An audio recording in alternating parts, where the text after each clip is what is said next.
for plenty of other mamas. So just know that that is happening, and hopefully that should show up on your screens too. Mary, I just saw someone running behind you. Yep, that's my daughter, my older daughter. Nice. Oh, I just heard her say Alexa. Yeah, because we tell them that they have to be in bed, and she's like, Alexa, stop. Oh, that's awesome. Well, I mean, welcome. So I'm Michelle Drapkin, and for those of you that haven't had a chance to meet live and in person, but thank you so much for here. Something happened with my microphone.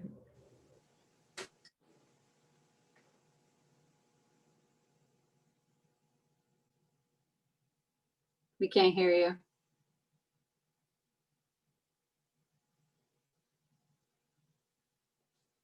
You hear me now? Mm-hmm. Now we can. You buy a really expensive, nice new headset and then it doesn't work.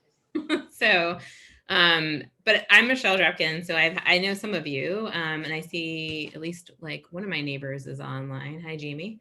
But it's so great to meet you guys. And I'm so excited to introduce Christina, who just joined my practice like less than a month ago, right? It's like, and is super helpful in helping to like serve Metuchen and the surrounding area, because there's a lot going on.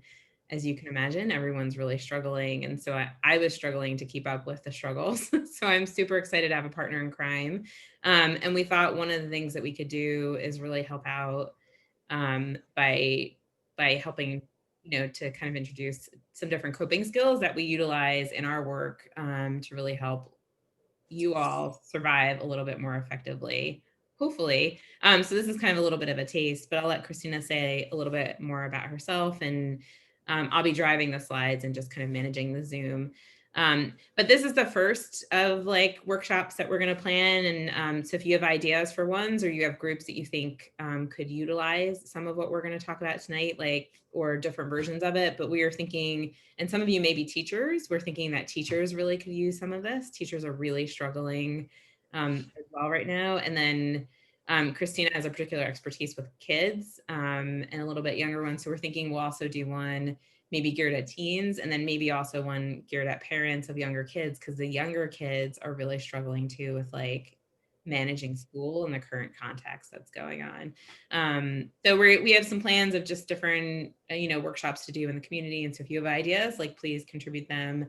The other thing I'll say is this is being recorded.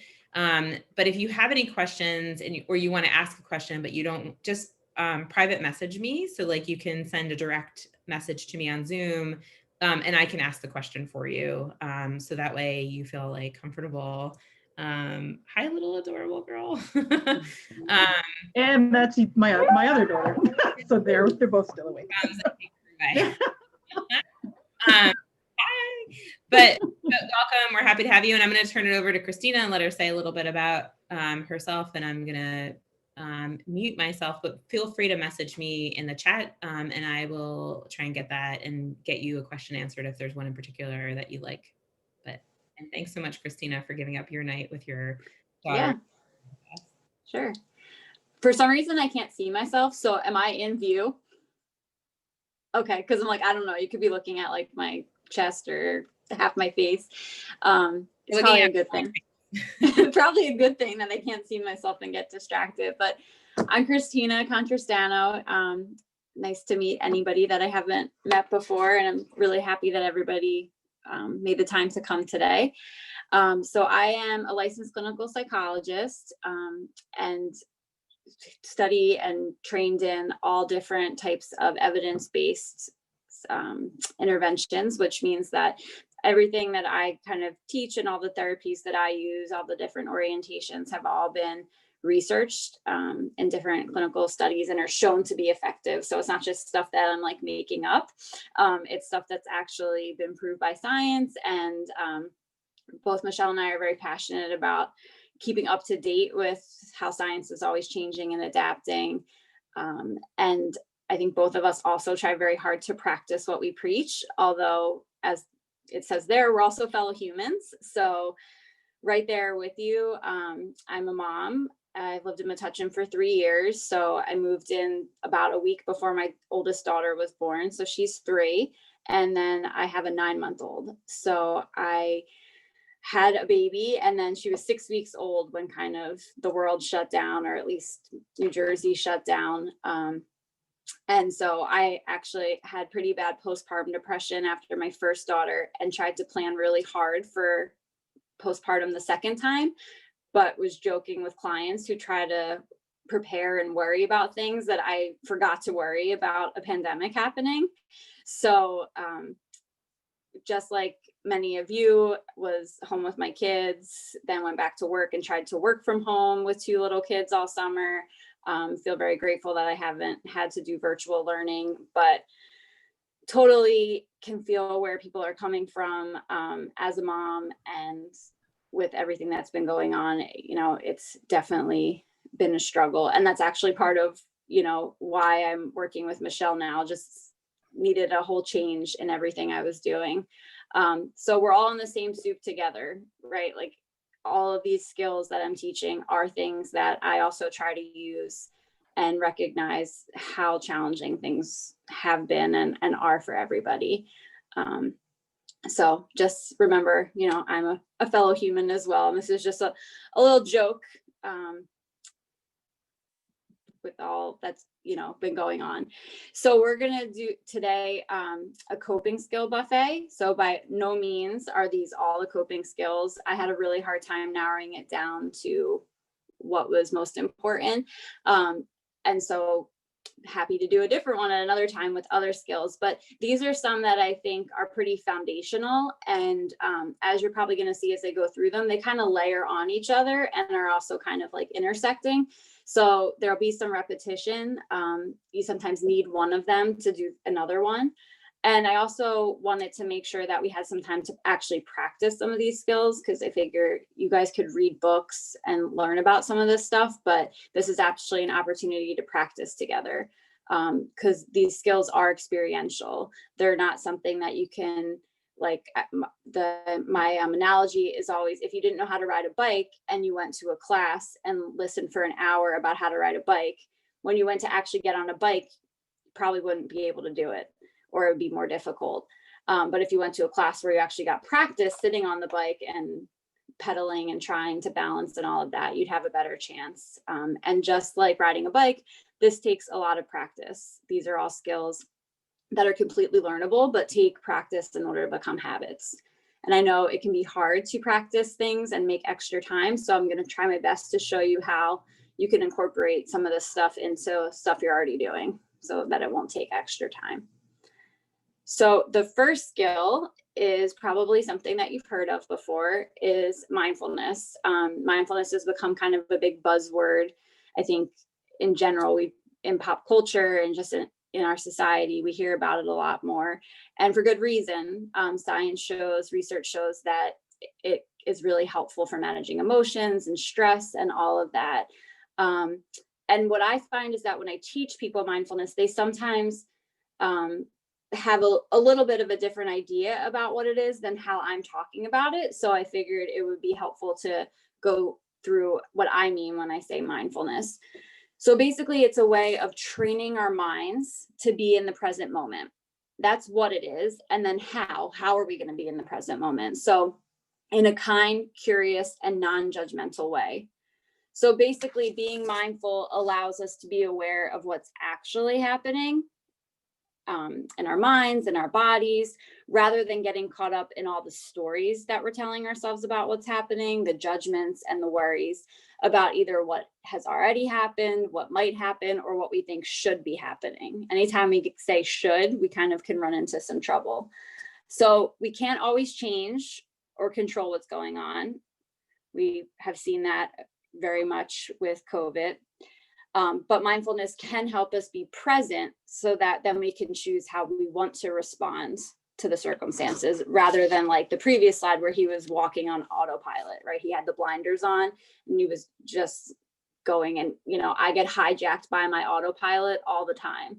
And so mindfulness is about how to really be in the present moment. So lots of people will tell me that they think it's being calm, being zen, having no thoughts. Calmness or relaxation can be a great byproduct of mindfulness, but that's not necessarily the intention, the goal. And the goal isn't to have absolutely no thoughts. Meditation is a form of mindfulness, and sometimes people get those confused. But mindfulness is really about consciously acknowledging and accepting whatever is going on. So it may be that you're really anxious or angry or having a lot of judgmental thoughts about yourself or somebody else. And mindfulness is just noticing that. Another myth is that mindfulness takes a lot of expertise, that it means sitting still, and that it takes a lot of extra time. So like I said, it does take practice in order for it to become more of a habit, but it doesn't require an expertise. You can train and like anything you do, the more you practice it, the better you would get. But anyone can do mindfulness, even children. And Michelle was saying that I have experience working with younger kids, and at a different time, I would be happy to share some ways that I try to incorporate mindfulness. For years, I taught people how to do that. And now, I realize it's more challenging as I actually try to do it, but how I try to incorporate mindfulness with my 3-year-old, because you can do this with your kids. That's a great way to get it in yourself and also model how to do it. And you can do mindfulness anywhere, doing anything, eating, walking, having a conversation, in the shower. That's the time I try very hard to be mindful, because that's when I can kind of get caught up in all my to-dos, or like rehashing a conversation I had the night before of like, why did I say this? And I can then be like, did I even wash my hair? Like totally lose focus or get distracted by the kids, or think I hear someone crying, which sometimes is true and sometimes isn't. So that's a time where I try to just practice noticing, what does the water feel like? What does the soap smell like? And staying in the moment that way. So you can go to the next slide, Michelle. So as I said, part of mindfulness is being in the present moment. So often we are in the past or in the future. The human mind really it's not built to be in the present moment. It's evolutionarily advantageous for us to think about things that have already happened to keep ourselves safe, and to imagine things that may happen in order to keep ourselves safe. So it's really hard to stay in the present moment. We have to kind of fight against some of our brain to stay in the present moment. And if we're always in the should have, if only, what if this happens? I talk about the case of the what ifs. We can get really caught up in our emotions, and being in the present moment can help us respond to what is actually happening, not what already happened or what we think may happen or what we wish was happening. So that's part of it, trying to stay in the present moment. And then you can go to the next one, choosing your focus. So mindfulness is about attentional control. So the way I think of it, not to kill the buffet metaphor, but if you were going to an all-you-can-eat buffet, back when we were able to do things like that, and I love chicken parm, I hate fish. So if I was walking into an all-you-can-eat buffet, starving, had been looking forward to it all day, and immediately see fish, and this is a little bit of a silly example, but you'll see, I could be like, why do they have fish here? I hate this place. I was looking forward to it. This whole night's gonna suck. And just like kind of go on and on and on and really get swept up in that. And I could choose to do that, or I could also choose to turn my attention to what else is in this buffet. And maybe I would see like, oh, they have mashed potatoes, they have broccoli, maybe even further down, they have chicken parm. That doesn't take away the fact that there was fish there. We're not going to be able to take away everything that's challenging or pain or suffering, but we can notice it and then turn our minds, which is the way we talk about it, turn our minds to what else is there. That exists, and that's difficult, but that's not the only thing. There are some other things, and we can choose where we focus our attention. And I could acknowledge that there's fish and acknowledge that I don't like it, and then turn my mind. It doesn't mean that I have to like waft in the fish.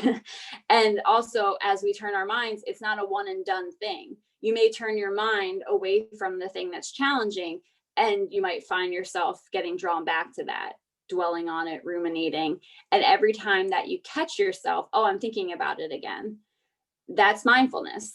That's catching that you are thinking about it, doing it in a non-judgmental way, not beating yourself up that you went back to it, recognizing that that's human. That's what brains do. That's what our mind does. And then turning your mind back to the thing that you want to be focusing on. So part of mindfulness is attentional control and trying to be more flexible. Another way to think about it is if you're thinking about a stage and there's like a spotlight on that one thing that is maybe a huge thing in your life that's really painful and causing a lot of stress, a lot of anxiety, a lot of fear, whatever it is, but the spotlight on it is maybe making things actually worse. And so choosing your focus would be to actually expand the light. So, okay, that thing is still here, and so are these other things. And so I can't get rid of this thing, and I can acknowledge that it's very difficult, and I can see that there's all these other things at the same time. So that's part of mindfulness. And then the next part is about being in your body. So I don't know if you guys have had the experience of physically being somewhere, but mentally totally not being. So right when I first started doing a group on mindfulness, I had been teaching mindfulness the whole night, rushed home so I could get home to put my daughter to bed. And before I put her to bed, I was reading her a book. And as I was reading her the book, I was thinking about emails I had to respond to, what I was going to make for lunches the next day, like a whole bunch of things. Oh, I forgot to change the washover. And I got to the end of the book and I realized that while I was saying the words, because it's not that challenging to say like brown bear, what do you see when you've read it 500 times, but I was not there at all. And I thought to myself, how silly. Well, one, that I just taught some people about mindfulness, but also that I rushed home to spend time with her and I'm not here. Like I'm here in the room with her, but I'm not here at all. And I didn't get any enjoyment out of spending time with her. And even though at that time she was pre-verbal, like I would assume that she also kind of could notice that I wasn't fully there with her and that it wasn't the same experience as if I was really engaged and connected. So that was kind of like a wake up call, being like, all right, let's read the story again. And if I'm going to rush home, then I should try to be here in this moment and then focus on the other things later. Almost like I think sometimes of being like an air traffic controller, and it's like all these different planes are in different places and some are landing and some are taking off and which one's on which runway. And if I'm trying to look at all the planes at the same time, it could be really dangerous. And so I try to think of like, okay, now I need to focus on this one. Then I have to focus on this one. And so part of that is being in your body. And in that moment, kind of realizing, oh, I was off in my head, and coming back to the breath. You know, we're breathing all day long and we're often not noticing it. Coming back into pushing your feet into the ground. A really great thing that you can do and teach your kids is taking your hand and tracing your fingers. And as you go up your finger, you breathe in. And as you go down, you breathe out. So breathing in and breathing out. And so I have a 3-year-old, and anyone who's had a 3-year-old knows that can be a challenging age. So we do this sometimes of breathing in and out. And I think it helps because it's not only breathing, but being able to tangibly kind of have something to touch and trace can be, and touch can be very soothing. And so that is one way of kind of coming back into the body, or even just noticing like, what am I feeling in my body right now? Oh, my heart's beating really fast. Or I've been noticing that I'm clenching my jaw and I don't even realize, but when I become mindful of it, I can like loosen my jaw up and realize I didn't even know how tight that's been because I'm holding so much stress there. So that's another component of mindfulness. And we can go to the next slide.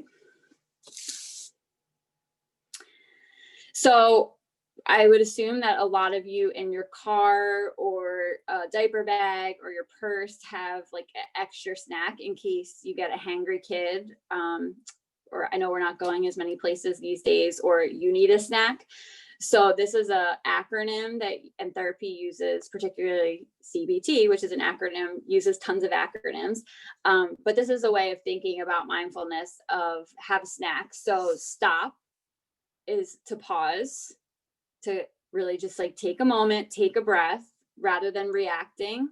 This is the difference between reacting and responding. So being able to stop yourself, which that in itself is, you know, something that you could just start to practice the S, because that's difficult. So sometimes I also tell people like visualize a stop sign. Sometimes people even put a stop sign somewhere in their house, or some other cue that's going to kind of remind them to stop. So stop, take a breath, and then notice the name. So there's a saying that you have to name it to tame it. So name what's actually happening, kind of explore what's happening and give a word to it. Oh, I'm noticing tension. I'm noticing stress. Acknowledge, allow, acknowledge, and accept is that you don't have to change anything. And we're going to talk about this further on, just accepting what's happening. Compassion and care, we're also going to get into a little bit more, is taking care of your feelings. So a lot of us would do anything possible to get rid of negative emotions, to anything that feels unpleasant. And instead of hating our emotions or trying to get rid of them, thinking, what would it be like to actually take care of them? So what would it be like, you know, to hold your fear or hold your anger the way you would hold your kid if they woke up from a nightmare? What would it be like to hold an emotion like that rather than just trying to get rid of it? Because we probably have all had the experience of trying to get rid of a feeling. It doesn't go anywhere. It might go somewhere temporarily, and then it comes back maybe bigger in a different way at a different time. So really caring for our feelings. And then kindness and knowing is, instead of thinking like, we're going to get into judgments of like, I'm an angry person or there's something wrong with me, is trying to think like, there's an emotion that's here right now. It won't last forever. It's okay. So kindness is a way of letting go of judgments, letting go of the need to make the feeling go away, and knowing that the emotion's not defining you and it's not going to last forever. And we're going to get into some of these components a little bit more as we go on. So judgments. Oh, and real quick about the other thing, a way for the name it to tame it that I forgot to mention that you can do with your kids, that's also fun to do for yourself, is like, okay, if I was thinking of that emotion, like what color would it be? Or what shape would it be? Or a big one for kids that I also like doing for myself is like, what animal would it be? So like, is it Roar the tiger, the angry tiger, or Midnight the scaredy cat? And for kids, you can say like, well, how would Krabby the grumpy crab walk to the room? Can you show me? Or like, what face would they make? And that can also be a good way of practicing some mindfulness and naming emotions. So judgments, we think usually of judgments as bad things, but it is totally normal to have judgmental thoughts. That doesn't make you a bad person. That makes you a human. That is what brains do. That's what they're designed to do, to label, to evaluate. And so we all have this judgment machine that is in between our two ears. And judgments are just another way of saying an evaluation or an opinion about something. And our brains like to be efficient. So judgments are sometimes really effective. They're quick ways of like labeling things and putting things into categories. But sometimes that can get us into trouble depending on how we feel emotionally and how we respond behaviorally based on our emotions. I mean, on our judgments, because judgments are not always actually what's happening. Judgments are things that we're putting the evaluation on.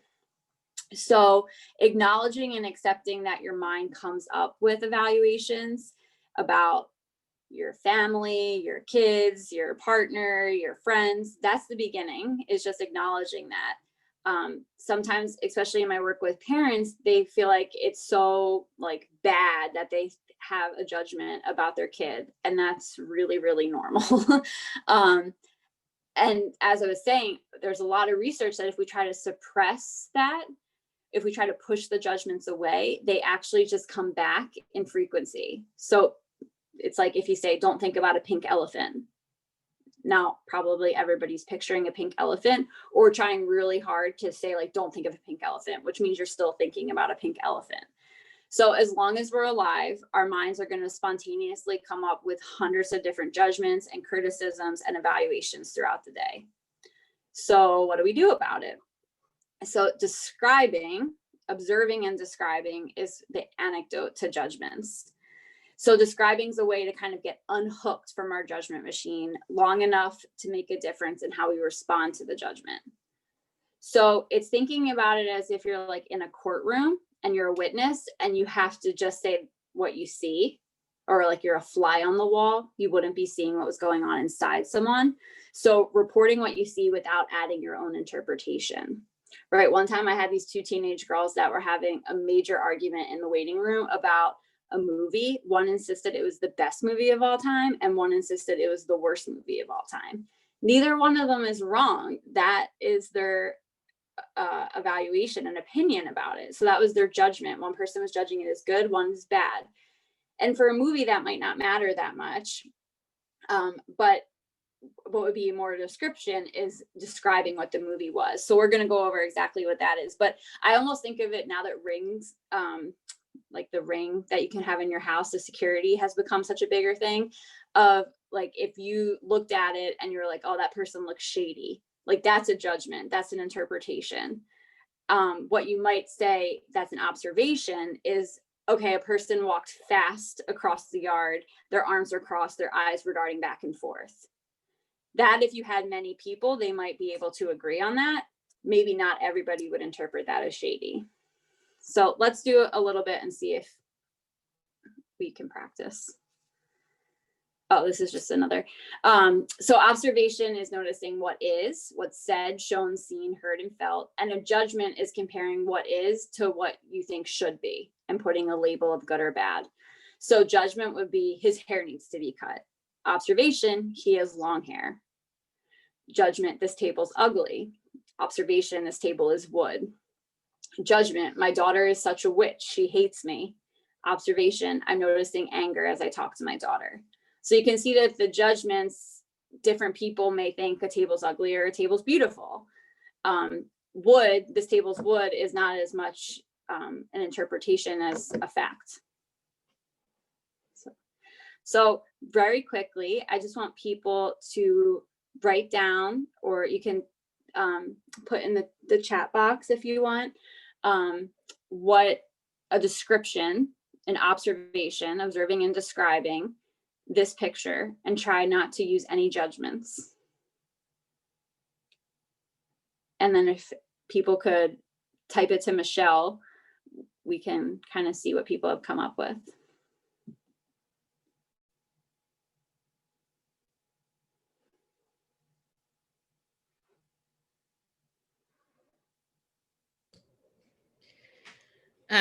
So I wrote the water is blue. We have the day is sunny.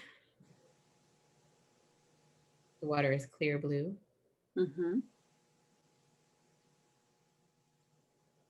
Anybody else?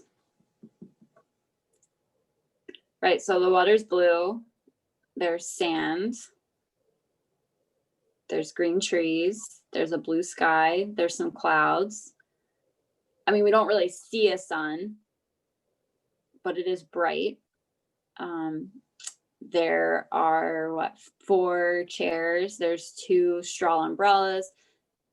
Things like that would be observations, saying that looks like a beautiful place, or that's so relaxing, or that's serene, tropical.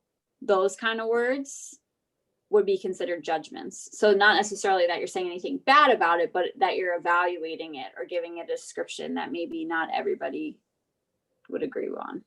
Does that make sense to people? Then if it doesn't make sense to anybody, you can let us know. So that was just a little practice, but I mean, right, you could also practice it of like, look around your room right now and notice what your mind's saying about things in the room. So if your mind's saying dirty, ugly, beautiful, cute, pleasant, tidy, then your judgment machine's on. So how does this help in real life? Like, why does this matter? Because does it really matter if we're saying this is an ugly table or this is wood? So maybe I have some judgmental thoughts like, my husband's so selfish. All he cares about is himself. He doesn't appreciate anything I do. Like, why am I even married? That kind of thing. And if I think that, for me, I'd probably feel resentful. And those thoughts and emotions may lead me to snap at him, or they may lead me to kind of silently stew and have like a kind of silent treatment attitude around him. And if instead I simply described what I had observed without judgment, I might say, when my husband was going into the kitchen while I was changing the baby, he didn't ask if I wanted eggs and coffee, and he prepared himself eggs and coffee. So I may still be annoyed by that, but I don't add in all those other assumptions, like that he doesn't appreciate me, or the only thing he cares about is himself. I don't get kind of extreme of like, why did I even get married? And that leaves room for me to give him a little bit of the benefit of the doubt, and to pause and kind of think about like, what are my values? What kind of partner do I want to be? What kind of person do I want to be? And then decide how I want to respond. So it's the difference between reacting because you're thinking like, he's so selfish, and responding because you're noticing, okay, he went in and made breakfast and didn't ask me if I wanted any. And there could be lots of reasons for that. Let me talk to him about it. Or you might think, for anyone who has a teenager, like, my teenager is so lazy. And an observation may be, my teenager slept till 2:00. So a judgment is assuming that the sleeping's because of laziness, which could be true. That has a negative connotation. Maybe that is why, but maybe she's sick, or maybe she's stressed or avoiding doing something, or maybe she just needs extra rest. So the observation creates some space to think about other possibilities, and leads to us responding to people with a little bit more curiosity. That's a word I talk to people a lot about, is compassionate curiosity. Rather than going into a situation thinking what's happening, even if it's your kids or a partner or a friend or family member that you've known for years and years, rather than going in and assuming what's happening or what their intentions were, can you be compassionately curious? Because we all kind of see things as we are rather than how things really are. Okay, so next slide is another skill called Unhook. I call it unhooking. The fancy word is cognitive diffusion. But this is the difference between our thoughts and feelings being like this, where we can't even really see anything and we're one with them, and having our hands on our lap. We're not going to get rid of thoughts and feelings. We already talked about the more you try to get rid of them, actually, the bigger they get. But we're going to try to unhook from them. So naming the evaluations and judgments and criticisms by even just saying to yourself, okay, right now I'm criticizing in my head. Now I'm judging. Now I'm evaluating. Now I'm labeling. You can come up with the theme of that. Like, we're going to do that in a little bit, of like, oh, that's my like bad mom story that I'm telling myself. I have a lot of clients who call their thoughts their little monsters. I have these little monsters that I got off Amazon that I used to give them to pre-COVID to, now they're all at my house, and apparently they're great teething toys because my 9-month-old's always having them in their mouth. So I have to get new ones when I can give them out, but they would keep them in their backpack or on their desk at work or somewhere in their house, and it kind of remind them that you want to be kind to your little monsters instead of trying to push things away, of just like noticing that they're there. And I had a college student who on her whiteboard leaving her dorm room, she had written, remember to say hi to your little monsters today. So just even noticing, rather than a thought of like, I suck at giving this presentation, like a little monster just popped up. We all have little monsters. You can also name them. Stephen Hayes, who is a creator of a type of therapy that Michelle and I both practice, I forget exactly what he calls it, but he has a name for his, it's like Richard or something, like he calls his mind something. I have a teenage client right now who calls her mind her inner Karen, you know, the whole Karen thing. So she'll be like, all right, Karen, I hear you complaining. Someone else calls their thoughts Mr. Self-Righteous. So any kind of name, it can be silly if that helps you. And basically just this idea that your thoughts are not always true. You know, I know Michelle uses this too. I have this mantra that I often make clients actually sing. Just because you think it doesn't mean it's true. Like, just because you think it doesn't mean it's true. And I work with a lot of teenagers, or I had in the past. And so they would like roll their eyes at me and be like, I already know what you're going to say. Just because I'm thinking that doesn't mean it's true, but it's really true. And I tell myself that a lot too. And you can have all these really loud judgments, and it doesn't mean you have to act on them. So ways of diffusing could be saying things like, I'm having the thought that I'm a bad mom, or I'm noticing the thought, or my mind says I'm going to fail at this. Or there's my little monster, again, with more curiosity than with judgment.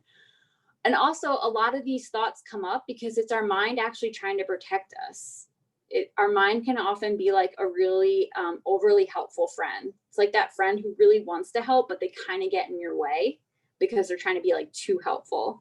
So sometimes just acknowledging, like, you know, I know this sounds weird to talk to your mind like this, and it felt a little silly when I first started doing it, but it really has, not only have I seen it help clients, but it really has personally helped me a lot. I'm not sure I would have gotten through some of this summer if I hadn't been able to be like, okay, so my mind's telling me this, or this. So these are ways of practicing diffusion or unhooking. So as I was saying, our minds make up stories. So some of the stories are true, some of them aren't. And even if they are true, are they helpful? I would say almost anyone I've ever met has a I'm not good enough story. That's a pretty common thing in humans. So what I would like people to do right now, if you have, I should have said before to make sure you had paper, but if you have paper or your phone or something like that, this says, you know, your mind's like the most biased documentary maker, editing your full life story to a 5-minute YouTube clip. And it usually picks all the things that are like your worst moments, not your best. It's like the opposite of Instagram. It's like the anti-highlight reel. So get a piece of paper or your phone, and I want you to just write down like a few, maybe 2, 3, 4 judgments or negative thoughts you have. It could be about yourself or just your life or other people.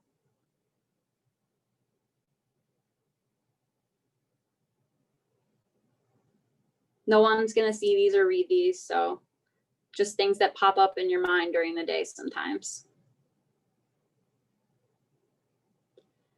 And now you can't do this if you wrote it on your phone, but if open a new note, or if you have paper, flip it over. And I want you to write aha, AHA, exclamation point. Oh wait, before you do that, flip it back over. I missed a step. Look at the thoughts and try to name them as a theme, as a story. So is there anything in common of some of those thoughts? A lot of times when I do this, just to give you an idea, people come up with I'm not good enough, the I'm not good enough story, the I'm not capable story. I know we're a group of moms, so the I'm a bad mom story plays often. I don't know if anyone saw the day that I met with Michelle about taking this job, I think she was 8 months, fell off the bed. And I posted about it in the moms group for support, and my I'm a bad mom story was going rampant. And tonight, as I was rushing to come here, my 3-year-old burned herself on the crock pot, and I was like, there it is, there's my I'm a bad mom story. So see if you can name a theme and then flip it over.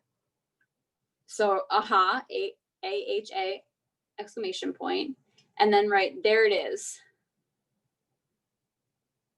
my, and then in quotes, whatever you name the story. My I'm not good enough story, or my I suck story, or my life is a disaster story, or I'm a bad mom story, whatever your story is. So aha, there it is, my blank story. I know this one. So write that down. I know this one. I've heard it before.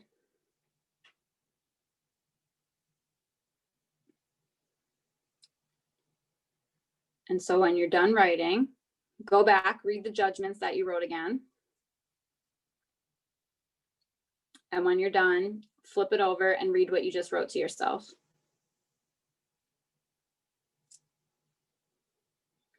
And so what I often will suggest people do is carry that piece of paper around with them this week. So you could put it in like a purse, you could put it, if you're working from home, you could, or home with your kids, you could put it in a desk or somewhere, and periodically throughout the day, pull it out, read the judgments, flip it over, read what you wrote to yourself, and put it away. And just do that a few times a day for a week or so, and just be curious about what might happen.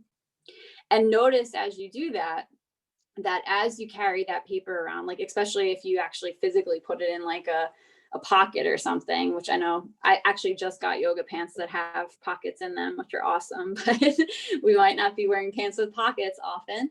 I don't know the last time I wore jeans.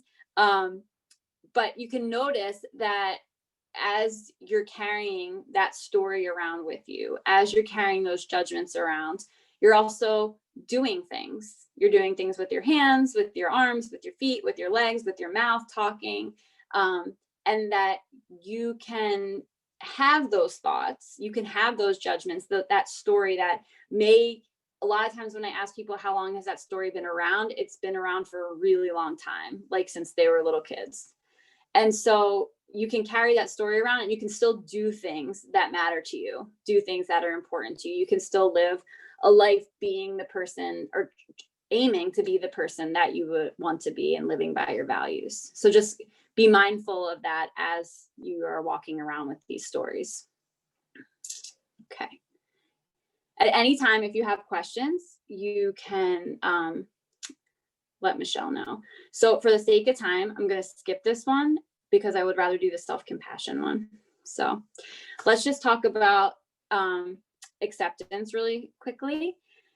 So acceptance is another word like mindfulness that people sometimes have a really big misconception about. And like, you're trying to tell me to accept my feelings. And acceptance does not mean approval. It does not mean that you like the feeling.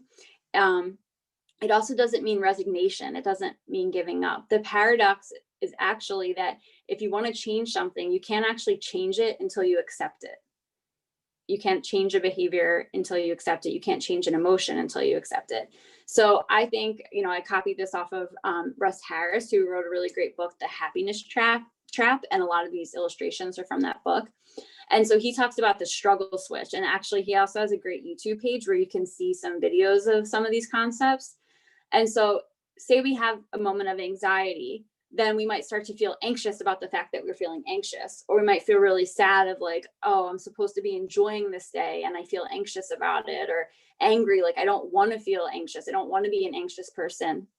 Or guilt, like there are so many people that have it worse than me. I have all these great things. Why am I feeling anxious? That means our struggle switches on. The more we struggle and say, I don't want this go away, the worse things get. And so acceptance is noticing, using the mindfulness to notice that the struggle switches on, and then using that turn the mind that we talked about to turn your mind to acceptance. So here's anxiety. I don't want it. I don't like it, but I'm not going to struggle with it.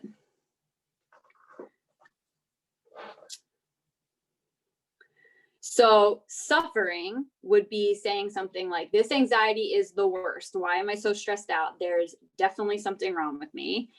I'm going to feel like this forever. Like, yep, I live here now, anxiety town. What's wrong with me? I should just calm down. That may be thoughts that I've gotten from myself that I was able to write down there. Acceptance would be, I'm noticing a feeling of anxiety. Suffering would be these judgments. Why did I do that stupid thing? I'm such an idiot. What the hell's wrong with me? I should have known better. I should have seen this coming. I'm such a failure. I wish I could go back in time. Acceptance would be, I'm aware of feeling regret and shame. So using the observing and describing to observe what you're feeling and give it a name it to tame it, rather than adding in all those judgments. You can go to the next slide. Another part of acceptance is figuring out, it's kind of like the Serenity Prayer, if anyone's familiar. It's figuring out what things can you control and what things can't you control.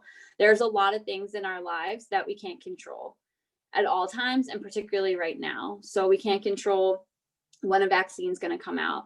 We can't predict what's going to happen. Our brains don't like uncertainty. We can't control the actions of others. This is a specific diagram for COVID. So figuring out what can you control and what can't you control, and even writing that down, and then putting your focus on the things you can control and letting go some of the things you can't control, because otherwise it's like beating your head against a wall, and leads to kind of a dead end. Whereas if you figure out the things you can control, that puts a place to put your focus. And with the idea of acceptance is also, you can go to the next slide, that's fine, is that neuroscientists have actually found that the physiological lifespan of an emotion in our body is actually only 90 seconds. So emotions in our body, the sensations, they'll come, they'll arise, they'll peak, and then they actually dissipate like a wave on their own. So one of the skills that we also teach is riding the wave of the emotion. What happens is we turn our struggle switch on and we start fighting against it and doing all these other things, judging it, pushing it away. And that's actually what makes emotions last longer and causes more suffering. So back to the little monster idea, it's acknowledging that a feeling's there, allowing it to come in, allowing your little monster to come in, and then kind of actually like making friends with it. So acceptance being dropping the struggle.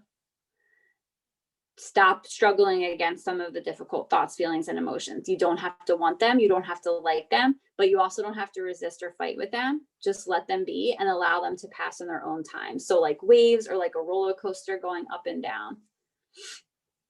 And obviously this is all so much easier said than done. I just want to acknowledge that, like, and that goes back to the fellow human thing of like, this is not easy stuff.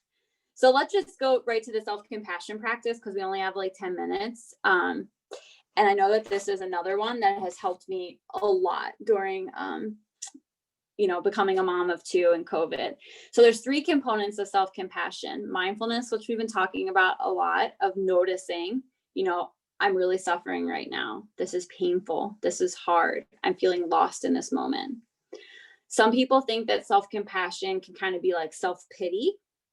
And this common humanity aspect is what stops that from becoming like a pity party, is remembering I'm not alone. Other people feel this way too. There's nothing wrong with me. And then kindness. I wish peace for myself. I will get through this. This too shall pass. I don't have to solve this right now. So a lot of us are much, much harder on ourselves than we would ever be on somebody else. Actually, there's a woman, Kristen Neff, who's done research on self-compassion. Her research has shown that 75% of people are significantly nicer to other people than they are to themselves. And women in particular are less self-compassionate than men. We're harder on ourselves and meaner to ourselves. And I don't know if we're nicer to others, but I would say maybe. We certainly take care of other people. And so since becoming a mom, one thing that helps me a lot is to sometimes stop myself and say, would I ever talk to my kid like this? Would I ever want somebody else to talk to my kid like this? Would I ever want to hear my kid talk to themselves like this? And then think about how, you could also think about how you would speak to a loved one or a good friend. But for me, thinking about my own kid really kind of helps me, not only what I'm saying to myself, but how I'm saying it to myself. And the ways that I am kind of like punishing myself or beating myself up with different actions, rather than treating myself with kindness or being like, I had a really bad cold last week. And I was like, okay, like, if I was trying to be self-compassionate, what would I do? Actually let myself take a nap for this next hour when my kids are occupied, then, push and push and push and try to do more things. So I want to do, in the time we have left, I actually just want to do a little practice of self-compassion. So if you're comfortable, you can close your eyes. If you're not, I would just recommend kind of like trying to have a downward gaze. And I want you to think about a situation in your life that's difficult. Don't pick the worst, most difficult thing, but just something that's causing some suffering right now. And that you feel that maybe you need to be with yourself in a different way than you have been, in a more loving or gentle way. So maybe you're feeling inadequate in some way, or you're really upset about something that's happening, and you're feeling like you could really use a loving presence right now. So again, don't choose something very overwhelming, but bring the situation to mind. Feel any emotions, any discomfort that's in your body.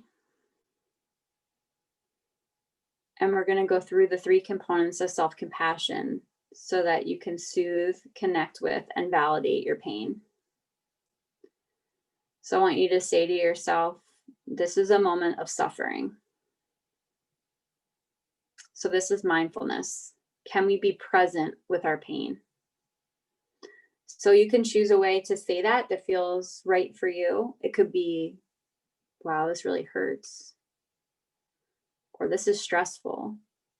Or, ouch. This sucks. This is really hard. And then slowly say to yourself, suffering is a part of living. That's the common humanity. So other options you could choose are, I'm not alone. There are others just like me. We all struggle in our lives. This is how it feels when a person struggles in this way. Others feel like me.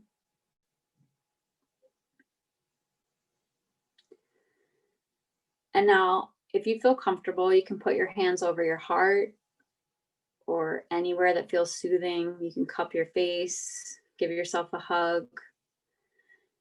Feel the warmth and the gentle touch of your hands. And say to yourself, may I be kind to myself. That's the self-kindness. So other options may be, may I accept myself as I am right now? May I be understanding and patient with myself? May I be kind to myself? And if you're having difficulty finding the right words, again, imagine a really close friend or a loved one is having the same problem as you. What would you say to that person, heart to heart, to soothe and comfort them? And can you offer that same message to yourself? And finally, from this place of unconditional self-acceptance, ask yourself if there's any action you need to take right now to alleviate your suffering. So maybe the answer is that there's nothing to do, but maybe the answer is that you need to protect yourself in some way, or provide for yourself, or motivate some type of change. So ask yourself, what do you need right now? What would be a kind action to do for yourself?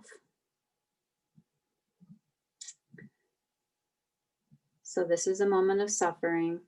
Suffering is a part of life. May I be kind to myself. And when you're ready, you can open your eyes or look up.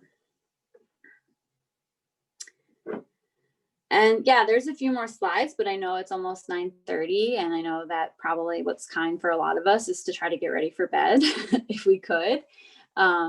So there'll definitely be other opportunities, as Michelle said, for us to go over other skills.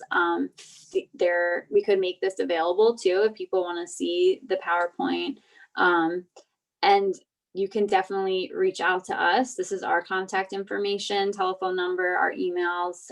We have a Facebook, and we both have professional Instagrams. I just started mine, so there's not very many posts, but this is a hard time. We're social creatures. Even though we have to socially distance from each other, doesn't mean that we can't connect in different ways.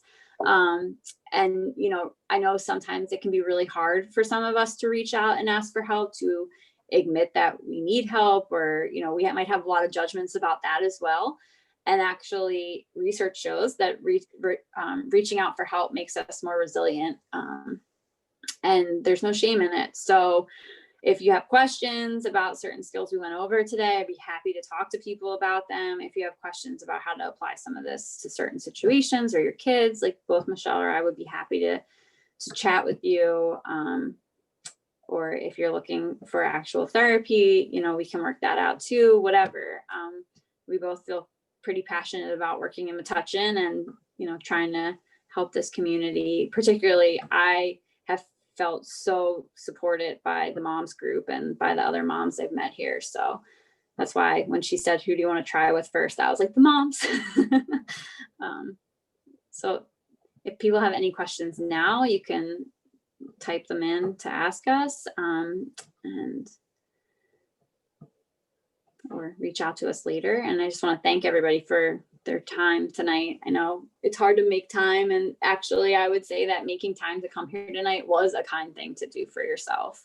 And you know, can be easy for us to care for everybody else and really hard for us to care for ourselves. So kudos to everybody for putting themselves first tonight and coming here for this hour. Thanks, Christina. This was awesome. I think this was really great. And just to echo what Christina said, listen, we're here tonight because we want to help. You always can reach out. And Christina and I, you know, we're not just psychologists, and we have a whole network of other resources. So it's always, and I know Christina does this a lot too. We're always happy to help out back channel. If you have any questions, we can direct you, even if it's not working with us directly. That's not what we're about. We really want to help connect you with other resources and that we know about in the community, or just help educate you, because we know it's not easy, especially when you're seeking help. It's nice to have support and have kind of someone on your side. So feel free to utilize us, you know, just as kind of consultants to help you figure out what to do next. Or any resources, tons of stuff that Christina had on the slides. This is great. I really appreciate it. I appreciate you staying, you know, out late tonight, and reporting in live from the CBC Center on Pearl Street. Yeah, there's no way I could do this at my house. But thanks everyone for being here.